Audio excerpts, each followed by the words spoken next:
Shalom, salam sejahtera, saudara dan saudari yang saya kasih di dalam Yesus Kristus.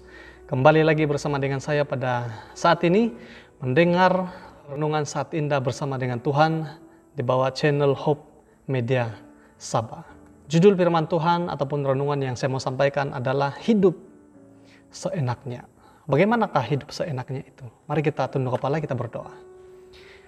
Tuhan Bapa di sorga, pada saat ini kami akan mendengarkan firman Tuhan melalui renungan pendek. Kiranya firman Tuhan ini menjadi kekuatan, menjadi penuntun kami untuk terus datang kepada Tuhan. Terima kasih Tuhan untuk kesempatan ini. Hamba-Mu yang menyampaikan firman Tuhan ini adalah hamba yang hina. Kiranya Tuhan menyembunyikan hamba-Mu di belakang salib, agar yang kelihatan dan yang dipermuliakan adalah Yesus Kristus. Terima kasih Tuhan mendengar doa kami. Dalam nama Yesus kami berdoa. Amin. Hidup seenaknya.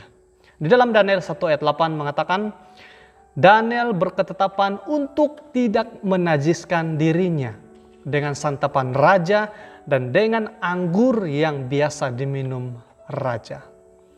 Dimintanyalah kepada pemimpin pegawai istana itu supaya ia tidak usah menajiskan dirinya. Saya percaya ayat ini sudah familiar dengan setiap kita. Bahkan mungkin ada yang menghafalnya. Bahkan mungkin ada yang berulang-ulang membacakannya karena suka dengan ayat ini. Nah, saya sendiri secara pribadi sangat suka dengan ayat ini karena dia berbicara tentang orang muda seperti Daniel. Kita mengetahui bahwa Daniel ini adalah orang tawanan dan mereka ini adalah orang-orang muda yang terpilih oleh raja pada saat itu untuk disekolahkan. Nah, menurut catatan Alkitab dan juga di Alpha Omega, tulisan Ellen G. White, mereka ini disekolahkan selama 3 tahun. Dan kira-kira kalau kita melihat sekolah mereka ini di dunia kita pada saat ini, kalau di Malaysia dia khususnya ambil diploma. Si Daniel dan sahabat-sahabatnya ini sangat berpendidikan. Apa yang mereka pelajari? Mereka belajar bahasa Kasdim ataupun aturan ataupun undang-undang yang ada di Mesir. Karena mereka ini dipersiapkan untuk menjadi pemimpin di sana. Nah, ketika Daniel bersama dengan sahabat-sahabatnya mengikuti persekolahan ini, mereka menghadapi satu tantangan yang sangat besar. Apa itu? Tertulis di dalam Daniel 1 ayat 8. Tantangan dia adalah mereka harus diperhadapkan ataupun diberi makan dengan makanan yang sedap, yang enak-enak. Sedangkan kehidupan ataupun kebiasaan Daniel dengan sahabat-sahabatnya ini, mereka ini hidup makanannya sederhana saja. Bukan seperti makanan raja. Nah, kembali kita membaca ayat yang terdapat di dalam Daniel 1 ayat 8. Daniel berketetapan untuk tidak menajiskan dirinya dengan santapan raja dan dengan anggur yang biasa diminum raja. Nah, bagi raja mungkin itu adalah makanan yang paling sedap, paling enak. Tetapi kalau kita lihat di ayat ini, seolah-olah si Daniel menganggap itu adalah makanan yang menajiskan. Saya teringat situasi-situasi saya pada saat ini. Ketika saya melayani di pendalaman di daerah Saliku, saya teringat juga kalau 1 bulan saya berada di tempat itu dan keluar ke Pekan ataupun ke Keningau, teringat juga mau cari makanan yang sedap-sedap. Seperti KFC, pizza. Tetapi mengingat kembali bagaimana kehidupan di sana. Yang lebih menyenangkan kehidupan itu adalah, yang lebih memuaskan dahaga kelaparan itu adalah makanan yang sederhana.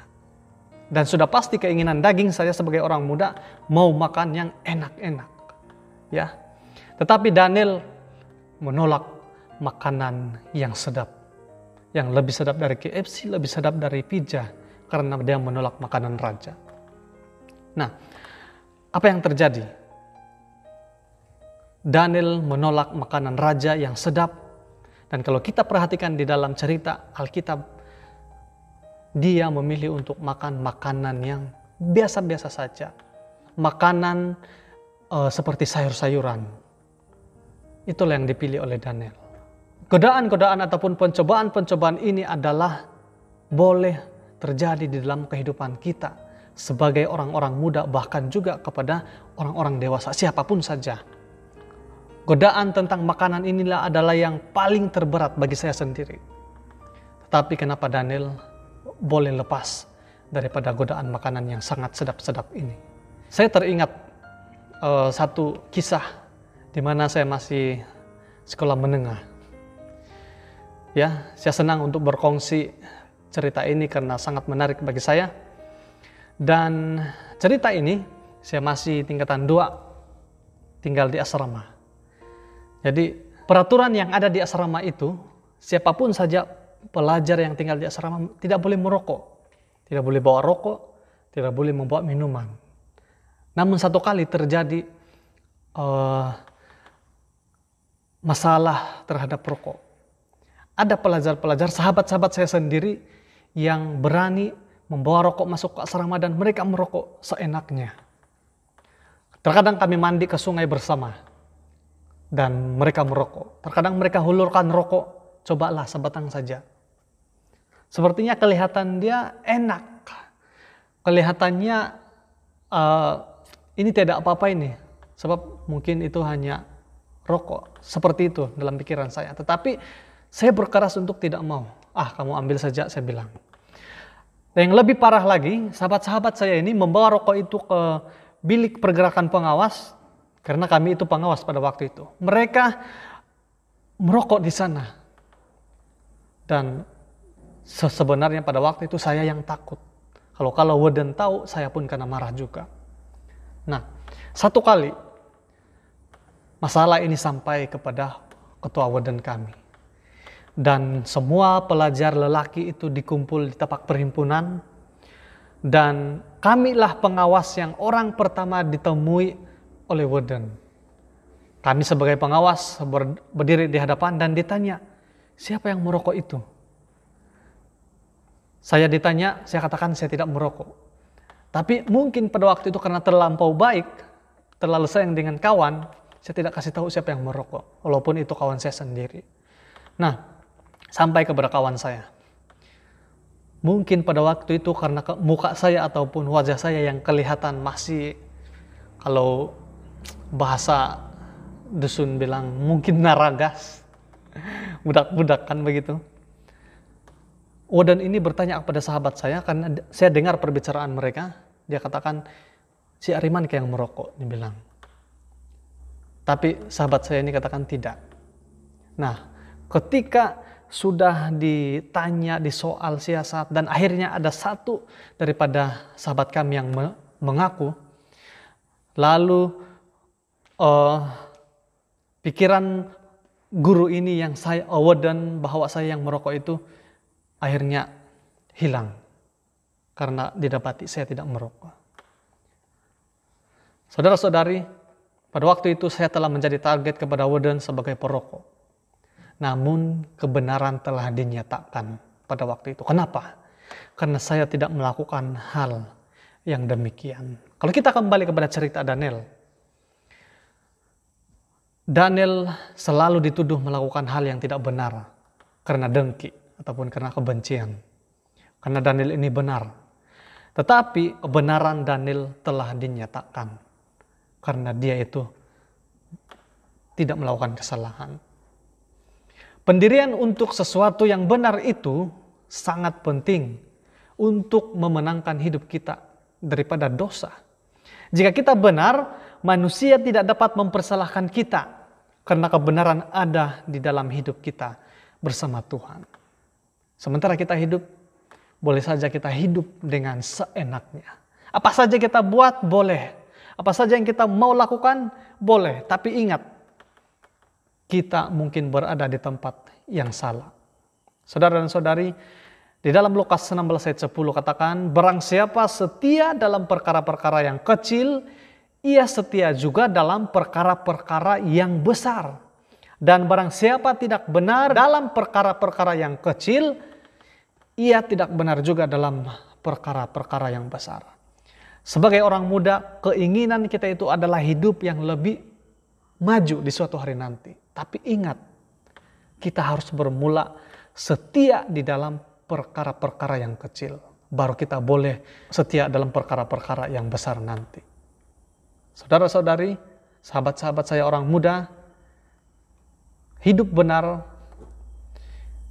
itu bukanlah sebuah pilihan, tetapi itu adalah sebuah keharusan bagi kita. Kembali kita kepada Daniel 1 ayat 8. Ayat ini dilanjutkan, dikatakan bahwa dimintanyalah kepada pemimpin pegawai istana itu supaya ia tidak usah menajiskan dirinya. Ketika saya merenungkan ayat ini, saya dapati bahwa inilah permulaan pendirian yang dilakukan oleh Daniel di istana Babel. Apa yang dia lakukan? Dia berhadapan dengan, dikatakan di sini, pemimpin pegawai istana. Yang dihadapi ini bukanlah sahabat dia. Yang dihadapi ini bukan bapak dia. Yang dihadapi ini bukan saja tentara daripada istana itu, tetapi pemimpin pegawai. Berarti yang dihadapi ini adalah orang yang pangkat dia tinggi. Nah, berani sekali si Daniel mengatakan tidak. Saya tidak mau memakan makanan itu kepada pemimpin pegawai ini. Kita harus ingat, Daniel dan sahabat-sahabatnya, mereka ini adalah tawanan. Bila-bila saja pegawai ini membunuh mereka, boleh saja begitu. Tetapi karena mereka ini punya pendirian yang kuat, yang benar di hadapan Tuhan, maka mereka dimenangkan oleh kebenaran mereka. Mereka punya pendirian yang kuat. Mereka menolak apa yang tidak benar di hadapan mereka. Walaupun itu hanya perkara yang kecil, hanya makanan, hanya soal makanan. Saudara-saudari, sahabat-sahabat saya orang muda, berani mengatakan benar kepada hal yang benar dan tidak kepada perkara yang tidak. Itulah pendirian kita sebagai orang muda. Boleh saja kita katakan kita boleh hidup seenaknya di usia yang muda ataupun di zaman-zaman sekarang. Tetapi ingat, kita harus bermula daripada perkara-perkara kecil untuk menjadi orang yang besar. Kita harus setia daripada perkara kecil untuk menjadi orang yang besar. Kita punya hidup ini bukan di sini-sini saja. Kita bukan berdiri di sini-sini saja. Tetapi kita ini akan semakin maju, semakin naik. Seperti seseorang yang menaiki tangga. Kalau dia mau sampai di atas, dia tidak akan berdiri terus di tangga yang pertama. Tetapi dia akan pelan-pelan menaik ke tangga ke atas. Dan akhirnya dia akan sampai. Jadilah seorang pemuda yang mempunyai pendirian yang kuat. Tetapi ingat, berpandukan kebenaran Yesus Kristus ataupun Tuhan kita. Mari kita tunduk kepala dan kita berdoa. Tuhan Bapa di sorga, terima kasih karena memberkati kami melalui satu perenungan yang singkat firman Tuhan mengenai kehidupan kesetiaan Daniel, pendirian Daniel sebagai orang muda. Kiranya bagi kami sebagai orang-orang muda dan juga siapa saja yang mendengarkan firman Tuhan ini, contoh yang diberikan Daniel adalah menjadi contoh di dalam kehidupan kami. Kami mempunyai kerinduan seperti Daniel untuk berdiri teguh, berdiri benar di hadapan Tuhan.